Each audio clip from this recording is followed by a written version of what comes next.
ಎಲ್ಲ ಸ್ಪರ್ಧಾರ್ಥಿಗಳಿಗೆ ಕರುನಾಡ ಪಾಠಶಾಲೆ ಯೂಟ್ಯೂಬ್ ಚಾನಲ್ಗೆ ಸ್ವಾಗತ. ಫಸ್ಟ್ ಟೈಮ್ ಯಾರಾದರೂ ನಮ್ಮ ಚಾನಲ್ ನೋಡ್ತಾ ಇದ್ರೆ ದಯವಿಟ್ಟು ಸಬ್ಸ್ಕ್ರೈಬ್ ಮಾಡ್ಕೊಳ್ಳಿ, ಹಾಗೆ ಪಕ್ಕದಲ್ಲಿರುವಂಥ ಬೆಲ್ ಐಕನ್ ಕ್ಲಿಕ್ ಮಾಡಿದ್ರೆ ಯಾವುದೇ ಕಾರಣಕ್ಕೂ ಮರಿಬೇಡಿ.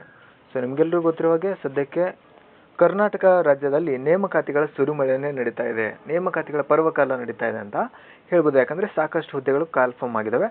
ಸದ್ಯಕ್ಕೆ ನಾವು ಇವಾಗ ಕರ್ನಾಟಕ ರಾಜ್ಯ ಪೊಲೀಸ್ ಇಲಾಖೆಯಲ್ಲಿ ಕಾಲ್ಫಾರ್ಮ್ ಆಗಿರುವಂಥ ಈ ಒಂದು KSRP ನೋಟಿಫಿಕೇಶನ್ ಬಗ್ಗೆ ಮಾಹಿತಿಯನ್ನು ತಿಳ್ಕೊಳ್ತಾ ಹೋಗೋಣ. ಓಕೆ, ಸೊ ಮೊದಲನೇದಾಗಿ ಅಷ್ಟು ಹುದ್ದೆಗಳ ಸಂಖ್ಯೆಯನ್ನು ಗಮನಿಸ್ತಾ ಹೋದಾದರೆ 1455 ಹುದ್ದೆಗಳು ಇವಾಗ ನೋಟಿಫಿಕೇಶನ್ ಮಾಡಿದ್ದಾರೆ. ಅದರಲ್ಲಿ ಪುರುಷ ಮತ್ತು ಮಹಿಳೆಯರಿಗೆ ಸಪ್ರೇಟಾಗಿ ಇರ್ತವೆ.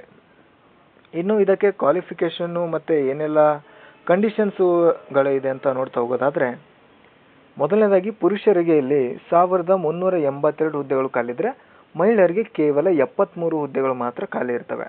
ಓಕೆ, ಸೊ ಒಟ್ಟು ಹುದ್ದೆಗಳ ಸಂಖ್ಯೆಯನ್ನು ನಾವು ನೋಡ್ತಾ ಹೋಗೋದಾದರೆ 1455 ಹುದ್ದೆಗಳು ಇಲ್ಲಿ ನಿಮಗೆ ಖಾಲಿ ಇರ್ತವೆ. ಅದಾದಮೇಲೆ ಶೈಕ್ಷಣಿಕ ವಿದ್ಯಾರ್ಹತೆಯನ್ನು ನಾವು ಗಮನಿಸಿದ್ರೆ must have passed second PUC or possess an equivalent qualification ಅಂತ ಇದೆ. ಅಂದರೆ ನಿಮ್ಮ ಒಂದು PUC ಪಾಸ್ ಆಗಿರಬೇಕು, ದ್ವಿತೀಯ PUC ಅಥವಾ ಅದಕ್ಕೆ ತತ್ಸಮಾನ ಶಿಕ್ಷಣವನ್ನು ನೀವು ಕಂಪ್ಲೀಟ್ ಮಾಡಿರಬೇಕಾಗಿರುತ್ತೆ.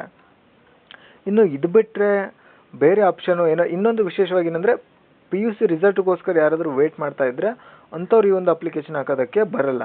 ಸೊ ಇದೇ ವರ್ಷ PUC ಮುಗಿದವರು ನಿಮ್ಮ ಏಜ್ 18 ಕಂಪ್ಲೀಟ್ ಆಗಿದ್ದರೆ as per your date of birth ನೀವು ಅಪ್ಲಿಕೇಶನ್ನ ಹಾಕ್ಬೋದಾಗಿರುತ್ತೆ. ಇನ್ನು ಏಜ್ ರಿಲ್ಯಾಕ್ಸೇಷನ್ಗೆ ಬಂದರೆ ನಾವು ಜನರಲ್ ಕ್ಯಾಟಗರೀಸ್ ಅವರಿಗೆ 33 ವರ್ಷ, ಇನ್ನು SC ST category 1 2A 2B 3A 3Bದವರಿಗೆ 35 ವರ್ಷ, ಇನ್ನು ಕರ್ನಾಟಕ ಅರಣ್ಯ ಪ್ರದೇಶಗಳಿಗೆ ವಾಸಿಸಿರುವಂಥ ಬುಡಕಟ್ಟು ಅಭ್ಯರ್ಥಿಗಳಿಗೆ 38 ವರ್ಷ ಏಜ್ ರಿಲ್ಯಾಕ್ಸೇಷನ್ನ ಅವರು ಕೊಟ್ಟಿರ್ತಾರೆ. ಓಕೆ, ಅದಾದಮೇಲೆ ಅರ್ಜಿ ಶುಲ್ಕ ಯಾವಾಗಲೂ ಗೊತ್ತಿರುವ ಹಾಗೆ KE ಅವ್ರದ್ದು ಜನರಲ್ ಕ್ಯಾಟಗರಿ ಮತ್ತು 2A 2B ಮತ್ತು 3A 3B ಅವರಿಗೆ 750 ರೂಪಾಯಿ ಇದ್ದರೆ, ಪರಿಶಿಷ್ಟ ಜಾತಿ ಪರಿಶಿಷ್ಟ ಪಂಗಡ ಕ್ಯಾಟಗರಿ 1 ಮತ್ತು ಎಕ್ಸ್ ಸರ್ವಿಸ್ ಮ್ಯಾನ್ಗಳಿಗೆ 500 ರೂಪಾಯಿ ಈ ಒಂದು ಎಕ್ಸಾಮ್ ಫೀಸ್ ಇದ್ದೇ ಇರುತ್ತೆ. ಇನ್ನು ಲಿಖಿತ ಪರೀಕ್ಷೆನ ನೋಡೋದಾಗೋದಾದರೆ ಒಂದು ಎಕ್ಸಾಮ್ ಇರುತ್ತೆ, ಒಂದು GK ಮತ್ತು ಮಾನಸಿಕ ಸಾಮರ್ಥ್ಯ ಎರಡು ಸೇರಿಬಿಟ್ಟು ಒಂದು ಎಕ್ಸಾಮ್ನ ಕಂಡಕ್ಟ್ ಮಾಡ್ತಾರೆ. ಒಟ್ಟು 100 ಪ್ರಶ್ನೆಗಳು, 100 ಮಾರ್ಕ್ಸು, 90 ನಿಮಿಷ ನಿಮಗೆ ಕಾಲಾವಕಾಶ, ಅಂದರೆ 1.5 ಅವರ್ ನಿಮಗೆ ಕಾಲಾವಕಾಶ ಇರುತ್ತೆ. ಇನ್ನು ಲಿಖಿತ ಪರೀಕ್ಷೆ ದಿನಾಂಕವನ್ನು ನೋಡೋದಾದರೆ 20 ಸೆಪ್ಟೆಂಬರ್ 2026ರಂದು ಲಿಖಿತ ಪರೀಕ್ಷೆಯನ್ನು ಅವರು ನಡೆಸ್ತೀವಿ ಅಂತ ಈಗಾಗಲೇ ಹೇಳಿದ್ದಾರೆ. ಸೊ KE ಅವರು ಹೇಳಿರೋ ಮಾತಿನಂತೆ ಯಾವುದೇ ಕಾರಣಕ್ಕೂ ಅವರು ಮಿಸ್ ಮಾಡಲ್ಲ, ಖಂಡಿತವಾಗ್ಲೂ ಎಕ್ಸಾಮ್ನ ನಡೆಸ್ತಾರೆ.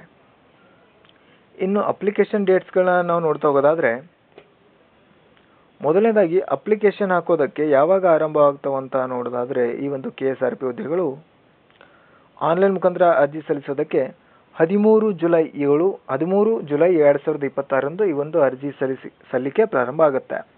ಅದಾದಮೇಲೆ ಕೊನೆಯ ದಿನಾಂಕ ಆಗಸ್ಟ್ 10 ಆಗಿರುತ್ತೆ. ಓಕೆ, ಇನ್ನು ನೀವು ಫೀಸ್ ಪೇಮೆಂಟ್ ಮಾಡೋದಕ್ಕೆ ಒಂದು ದಿವಸ ಎಕ್ಸ್ಟ್ರಾ ಕೊಡ್ತಾರೆ, ಆಗಸ್ಟ್ 11 ಆಗಿರುತ್ತೆ. ಓಕೆ, ಸೊ ಇದ್ರ ಬಿಟ್ಟರೆ ನಿಮಗೆ ಇನ್ನೊಂದು ಇಂಪಾರ್ಟೆಂಟ್ ಏನಪ್ಪ ಅಂದರೆ ಈ ಒಂದು ಫಿಸಿಕಲ್ ಬಗ್ಗೆ.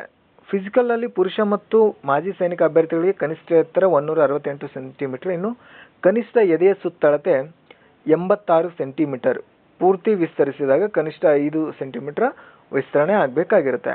ಓಕೆ, ಇನ್ನು ಮಹಿಳಾ ಅಭ್ಯರ್ಥಿಗಳಿಗೆ ಹೈಟು 158 ಆಗಿರುತ್ತೆ, ಅವ್ರ ವೇಟ್ ಬಂದುಬಿಟ್ಟು 45 kg ಆಗಿರಲೇಬೇಕು.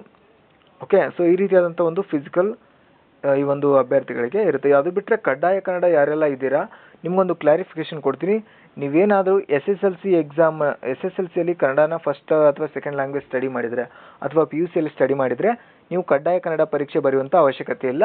ಆದರೆ ಅಪ್ಲಿಕೇಶನ್ ಹಾಕುವಾಗ ನೀವು ಸ್ಟಡಿ ಮಾಡಿದ್ರೆ ಅಂತ ಕೇಳಿದಾಗ ಎಸ್ ಅಂತ ಕೊಟ್ಬಿಟ್ಟು ನಿಮ್ಮ SSLC ರಿಜಿಸ್ಟರ್ ನಂಬರ್ ಹಾಕಬೇಕಾಗಿರುತ್ತೆ. ಓಕೆ, ಸೊ ಐ ಹೋಪ್ ಈ ಒಂದು ನಿಮಗೆ ವಿಡಿಯೋ ಇಷ್ಟ ಆಗಿದ್ರೆ ದಯವಿಟ್ಟು ಲೈಕ್ ಮಾಡಿ, ಶೇರ್ ಮಾಡಿ, ಹಾಗೆ ಸಬ್ಸ್ಕ್ರೈಬ್ ಮಾಡೋದನ್ನು ಯಾವುದೇ ಕಾರಣಕ್ಕೂ ಮರಿಬೇಡಿ. ಹಾಗೆ ಸಾಕಷ್ಟು ಎಲ್ಲ ನೇಮಕಾತಿಗಳ ಕುರಿತು ಮಾಹಿತಿಯನ್ನು ನಮ್ಮ ಚಾನಲಲ್ಲಿ ಈಗಾಗಲೇ ವಿಡಿಯೋಗಳನ್ನ ಅಪ್ಲೋಡ್ ಮಾಡಿದ್ದೇವೆ, ಒಂದು ಬಾರಿ ಅವುಗಳನ್ನು ಚೆಕ್ ಮಾಡಿ. Thank you.